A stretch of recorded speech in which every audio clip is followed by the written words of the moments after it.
Hello and welcome. This is the Baker Senior Show. And we're here today with a guest. Hey, Brenda. Hi. Steve Baker is a wonderful man to know, and his senior knowledge is so far above anybody else I've ever known. Not only is he a Medicare, and you don't call yourself a specialist anymore, you're a Medicare Provider. provider. There you go. Okay. Not only does he do Medicare and help people with their health insurance, but he also cares about his family, his friends, and everybody that I have put him in touch with has said the same thing. Wow, Steve Baker really knows his stuff. So if you have questions about Medicare or your senior resources, he's the guy that you need to reach out to. And you know what? It's funny, but I've never been nervous before. Can you tell I'm nervous this morning? No. It's so weird. You know why? Because this lady takes Oh my care gosh. of my friend Shirley.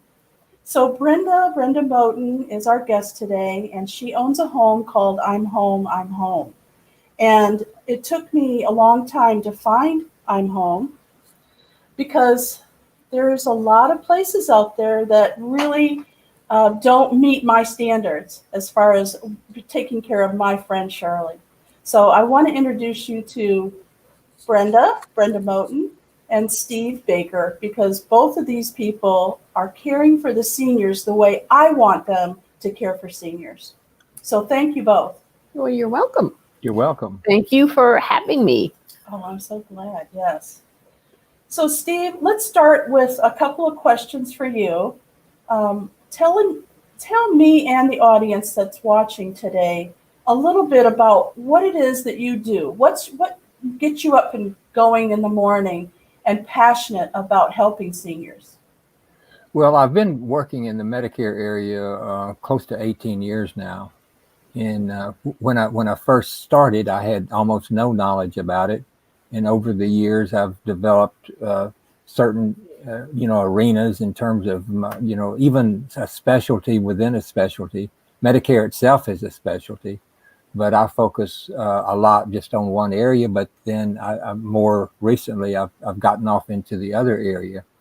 And as we've discussed many times, I'm going to say many, many times, there are basically two kinds of Medicare. One is a traditional kind, and then the other is the Medicare Advantage program that was developed back, I guess, 10 years ago or more. And they work well, but they are two separate programs. It's like a fork that goes off. You're either on one side or you're on the other, and you hardly ever make a transfer. It is possible to do that, but certain conditions need to be met and so forth. But the Advantage program seems to be growing actually in the country. About 60% of Medicare now is Advantage. And when I first started getting involved with that, it was about 30 or 40%. So it's growing. Medicare Advantage is growing, and people are getting more and more comfortable with it. Well, I heard you two talking before the show started, and what I found interesting is that Medicare needs some improvement. It hasn't changed in many, many years. They add a few things, like a Part D, E, F, G, H, I, J, K, but they really haven't changed the main portion of Medicare. So it's very confusing for people like me who are caring for someone who has Medicare. So when I came in and asked Steve some questions about what do I do about my friend who has Alzheimer's, who needs a place to stay, she could no longer care for herself, and she's over 65. And Steve said, well, at first she was fine because I was able to take her to all the doctor's visits. But when I said to Steve, she needs to go into a personal care home, she needs 24-hour care now, he's the one that explained to me all the different benefits and the difference between Advantage plan and the traditional Medicare with insurance. So I thought, wow, finally I have somebody who knows what they're talking about, and who can steer me in the right direction, and Shirley's going to get the best care. The same thing I did with Steve, I also did with a lady that works for Hospice. So she's a good friend of mine from church. I go to Unity of Houston, and I reached out to people to find a place for Shirley to live. And that opened up Brenda's home. I'm home. I needed to know that she was an expert at not only connecting the insurance, which is what she did with you, because Shirley needs a visiting doctor. She doesn't need to go to the doctor every time she has a stubbed toe. Right. Right? And so I rely on YouTube to help me with this maze that they call healthcare. It's big. It's a big healthcare system, and it's confusing for people like us. So I'm wondering how well you guys just met each other today. I'm wondering how well this community is going to grow. I'm going to watch it blossom and bloom, because Steve is in contact with lots of seniors. Right. And as they need a place to stay, right, now he knows where to send them. Well, we're an excellent option, I think. But like you're mentioning, and I was talking to Steve earlier about insurance in itself is like a foreign language. Yes. And if it is not something that you have been exposed to, it's very overwhelming. And for a senior who's already probably struggling with maybe some cognitive things or just general health issues that we all have as we age, it becomes more than they can handle. And again, if you don't have someone like Steve who wants to take the time to educate you and not only look at what you need at the moment, but to look at what you may need in 5 or 10 years from now, because our needs change. Things is something as simple as your prescription drug coverage. A lot of seniors I'm finding will elect not to pick that up when they become Medicare eligible just because of cost. And then 5 years down the road, when they've developed some health issues that require certain maintenance drugs, they don't have that coverage and they have to make a difficult decision about, do I pay for my medication? I don't have enough resources to cover my medication as well as my daily living. And again, it just takes somebody to say, stop, listen, you may need something 5 years from now. Let's figure this out now. Or maybe this plan won't work for you, but this plan will work for you and it's within your budget. And sadly, most people don't educate their prospective clients as far as what best suits them insurance wise. And sounds like Steve is that person. Yeah. They just gloss over it and say, well, they don't understand anyway. So let me just tell you, this is the best one for you. But 5 years from now, a year from now, you may not be getting what you need. That's right. And sad, then you're kind of stuck. That's right. Yes, that's right. The drug plans is a big issue, and a lot of people don't realize that if they defer on their drug plan down the road, they're going to be penalized for it. Right. So they're going to be, if they can't afford it now, what can they do in 5 years? Because there's a penalty. I found that out several years ago, and you're literally penalized forever because you've got to pay that penalty every month. No one ever says anything like that. No. They don't talk about that. I don't understand that, but thank goodness there's people like you. So my experience with both of you has been the top of the line, as far as me feeling confident that you're not only telling me the truth, but you're steering me in the right direction. And I have your phone number in case I need. Brenda's like, darn, she texts me every day. What the heck? Right. But I do communication, I think, is the most important thing in this world. I honestly believe that huge corporations can go down real fast if they don't have the right communication. And exactly. And marriages fail. A lot of the times it just comes down to choices as far as Medicare coverage and so forth.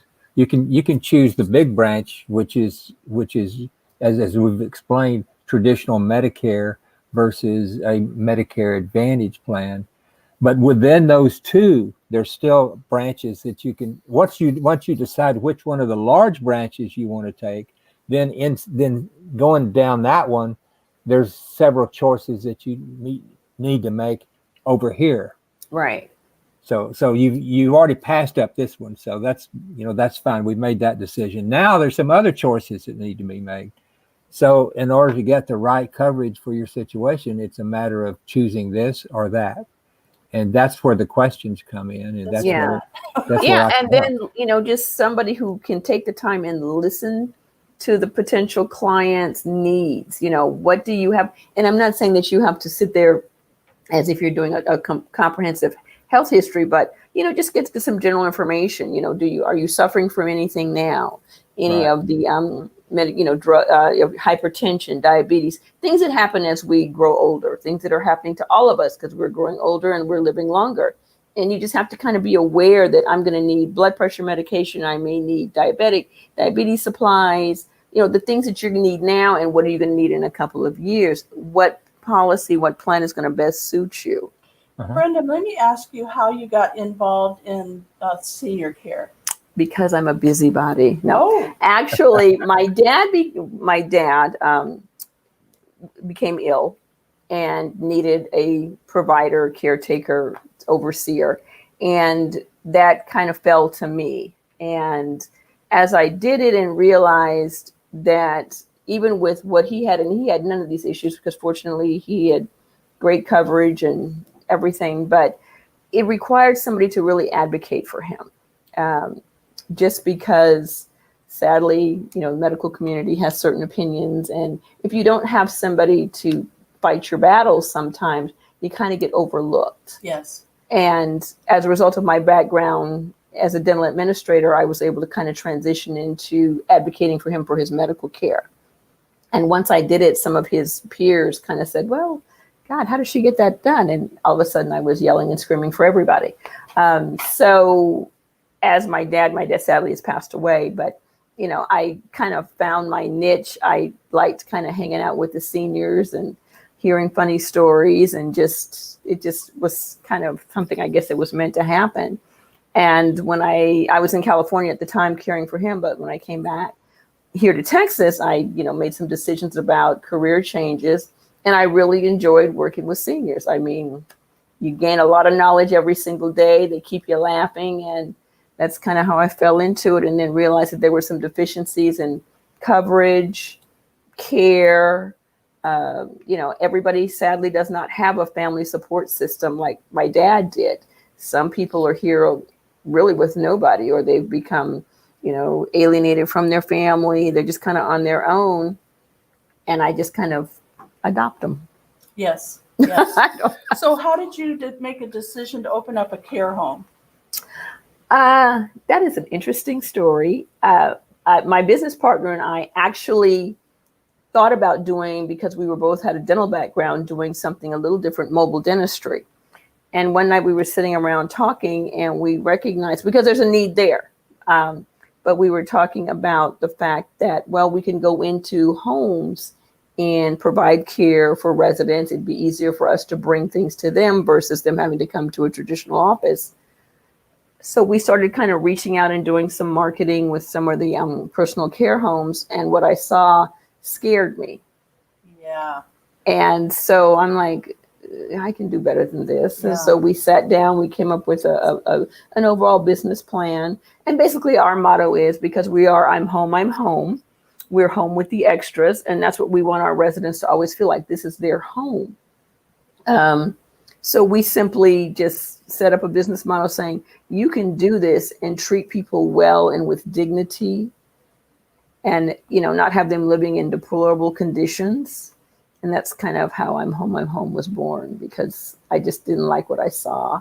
And somehow we kind of put the mobile dentistry on the back burner, because this is a full-time and a half job. Yes, it is. Oh, I'm sure it is. Now, do you have plans to have more than one home? We do. We've done a couple at a time, but we are going back. I want to help her with that. Okay. Let me tell you, folks, this lady is just amazing. Oh, yeah. Is amazing. She comes in kind of quietly, and then, she's like, oh, no, I can do this. I can do that. I'm like, okay. Let me help. Yes, well, yes. Let me tell you, my experience, I went to see 27 different places, okay? Oh, I didn't even know that. Yes. Oh, wow. Oh, yes, I was busy. So basically, what I found is the same thing she found. each home has its own personality, and you can tell whether it's just a business or they care. So that was the first thing I noticed, and who do they hire? Do they just hire the first person that comes in the door that says, I'm a CNA, and really, just sits around? Or do they care about their residents? Do they care whether people feel good? It makes a big difference. And as soon as you walk in, you notice that. Actually, the first time I talked to her on the phone, I noticed that. Oh, thank you. Yeah, it's true. So I want the world to know, and I do have my little place in the universe. I have this little place in the universe that I can make changes, right? And so I want people to do the same thing in their part of the universe. And so if we spread this I care around enough, maybe more people will start getting the hint and start caring more. It's easy. For me, it's just second nature. It's just easy. I still don't understand. And although I appreciate the compliments we get, not only from you, but from others, I don't understand why it's almost like people are surprised when they walk in. They're like, oh, it's so nice. It smells so good. And I'm thinking, why wouldn't it? Who would want to live in a place that wasn't nice and warm and inviting and smelled good? So for me, it just makes common sense that I have to have it. If I wouldn't want to be there, how can I ask someone else to be there? See, she really cares. So between these two, I feel very supported. I'm building the community that I want around me. Someone who can give advice and someone who can take care. And it just really starts to fit in. So I would like for you, the audience, to reach out to both of these people, okay? Brenda's phone number is up on the screen, and we are live on YouTube and Facebook, and we're also on all your podcast platforms. I want you to share their information with those people that need to hear, and they need to speak to Brenda and Steve. So Brenda's phone number is 832-567-4746. And then we have Steve, who is a wealth of information about so many different things. And his phone number is 832-754-3292. All right. Now, what is the next thing we want to tackle? Tell us what you've got in mind. She has something up her sleeve. Yes. I'm actually open right now to what's next, and that is an exciting place to be. I think that you two both need more exposure. So that's going to be my job, is to help you get the word out. Because when you have a passion to share, when you have something inside you that needs to come out and other people need to see it and feel it and hear it and taste it, then it's up to people like me who can help you do that. So that's one of the reasons, and my passion in the world is to get your message out as far as I can. So that's what I'll be doing behind the scenes. Well, we like that, don't we, Steve? Yes, we do. Good. Absolutely. We agree. It used to be that CBS, NBC, or ABC used to hold a microphone in their hand and they would stick it in front of your face and they'd say, okay, that's enough. Mm-hmm. And so you couldn't talk anymore. That was it. That was all the time you got. Well, guess what? Now we have a microphone and we can talk anytime we want. Right? Right. So what is the message that we really want to share? I know Steve has a big message because his timing on Medicare is very limited. Okay, so they call it, there's a time when people have to do their Medicare. Open enrollment. Open enrollment. See, I knew you guys would know that. AEP, Steve, we call it annual open enrollment. Would you please tell us a little bit more about open enrollment? Well, pretty much annual open enrollment applies to the Advantage side of Medicare. Not so much, not so much the other side, but on the Advantage side, Advantage opens up a lot of opportunity. But Medicare, a lot of people don't realize this, but it's set up by a federal organization called CMS, the Center for Medicare and Medicaid Services. And everything is structured through them. And we all know that the federal government is a one big labyrinth of different, all kinds of, places you can go and so forth. But in the Medicare senior world, it's CMS, and they write all the rules, and they make they make certain standards that everybody has to apply to, and certain people can have certain licenses and so forth. And if you're not licensed in a certain area, then you're not allowed to go into that arena. So they're trying to upgrade the professionalism of people like me out there in the community. So you could be almost assured that if someone sits down with you and they start talking about a Medicare Advantage plan or a Medicare Advantage area, that they're highly licensed. So the annual enrollment period was set up many years ago to make sure that people just didn't postpone things and put it off, because as we've already explained. I wondered why. Yeah, someone could say, "Oh, I'm just going to do that later. I'm just, I don't need that right now. I'll just do it later." I'll do that so later. Procrastination, and Brenda can actually tell you this, that when you start putting off things, then that's where you start getting into trouble, because certain decisions have to be made in a certain specified period of time. Absolutely. And once you do that, then you're so glad in a year or 2 or 3 that you made that decision when you did. So each year, between October 15th and December 7th, you have the privilege of changing plans if you would like, or you can at least look at the possibilities of other plans where things aren't working out for you presently. So a good professional will actually be able to say, okay, this is what this plan does.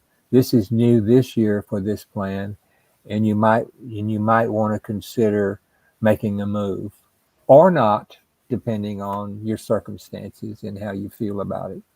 And I know you talk about if you're getting ready to turn 65, that you should contact you about 6 months before, so that you can have your open enrollment period. Is that for Advantage plan as well, or just Medicare in general?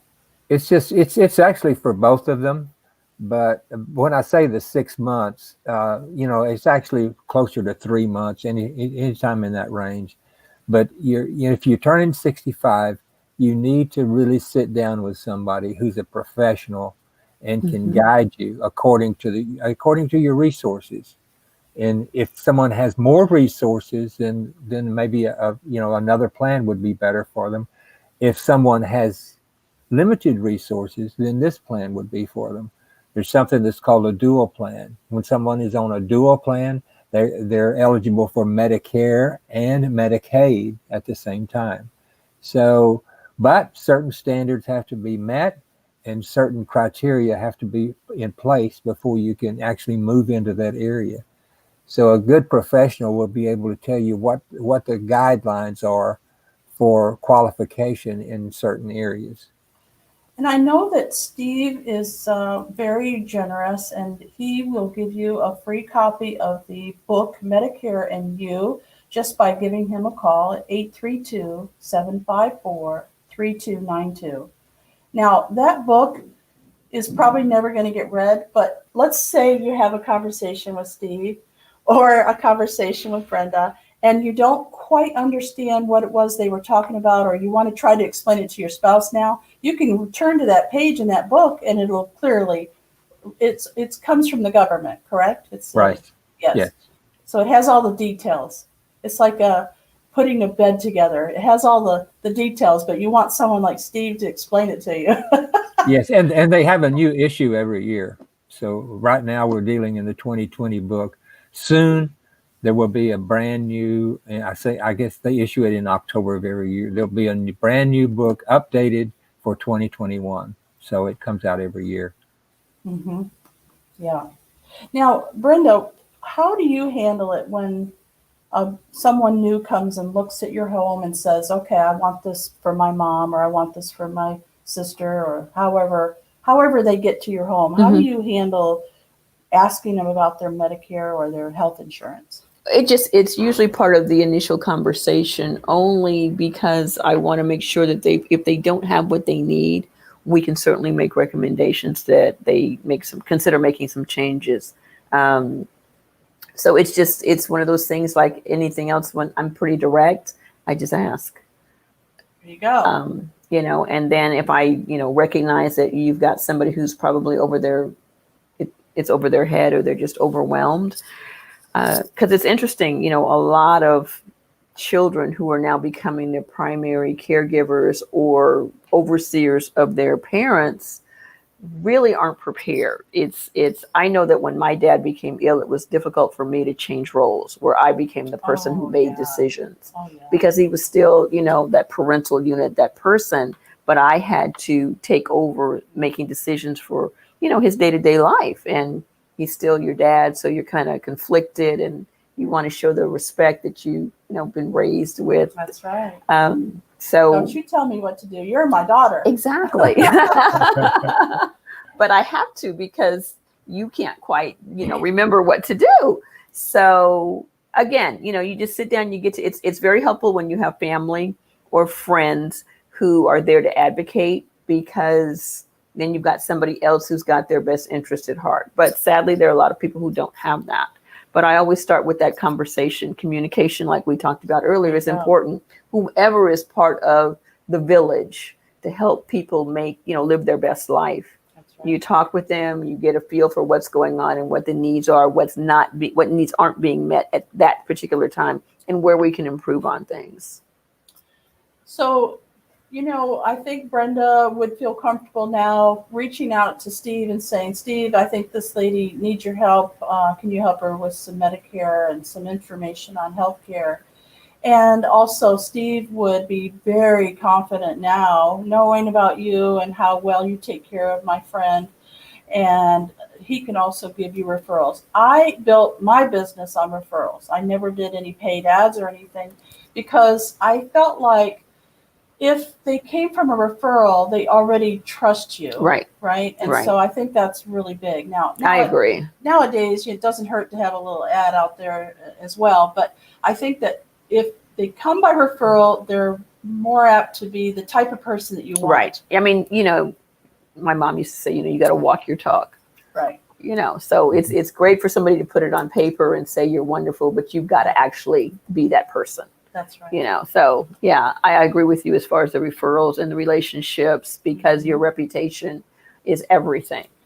Now, I gave everyone your phone number, Brenda, but what if somebody were to call you and say, well, you don't live anywhere near me. Can you refer me to somebody? Is there something that you can help them with? There are a couple of people that we work with, particularly because some families, obviously want their loved one in an area that's convenient for them for visits. Right. So we do have a couple of people that we work with who, again, that relationship, that referral scenario is in place, that yes, we can recommend and suggest to, that I would feel comfortable. Like, again, I always think, is this something I could do? I could put my family there. Mm-hmm. And if no. Yep. Well, Steve, what do you think? You have any last words for our audience today about caring for seniors? Well, one of the things that I tell people all the time is that there's certain decisions to be made right at 65, but there's also a lot of decisions that need to be made earlier than that, a lot earlier. For example, there's something that's called long-term care coverage, and that's an insurance policy that you can buy. You can buy at any time, but as the years go by, it gets more and more expensive as you get closer to the retirement age. And if someone starts shopping for good long-term care coverage early, I'm talking even in their 40s or 50s, the premiums are a lot less than they would be if you're talking about 65 or so.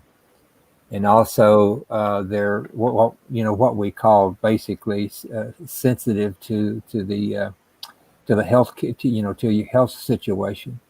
A lot of times people don't really understand that, and again, we're talking about, I should have, woulda, coulda, right? I should have done this, I should have done that. But now a lot of times we're facing with the reality that we have now. But if someone can start shopping for a long-term care coverage earlier, and they're healthier, and they can pass all of the health questions, then they can keep that policy and keep paying on it and keep paying on it. And it's like all the insurance, it's going to go up as the years go by. But by the time you need it, by the time you're 70, let's say, 75 or whatever it is, things start going wrong. You don't remember stuff like you used to, like me. So, and the thing about it is that you have to start planning way ahead of time. And Brenda and I both know that if you keep putting stuff off, it's going to get more complicated and more complicated and more complicated. And you have less choices and it costs more. Yeah. Well, I want to thank everyone for coming today. I want to thank you both for sharing your love and your knowledge with the world. Well, we really do need more of you. So duplicate yourself. Just go ahead, clone yourself. Thank you, everybody. Well, and remember, you're welcome. Thank you. And remember, we're here. We're live every Tuesday morning at 8 o'clock Central Time. We're on YouTube, we're on Facebook, and all your favorite podcast apps. So be sure and spread the word. Share this out with your friends and your family. Thank you, and we'll see you again next week. Bye for now. Bye.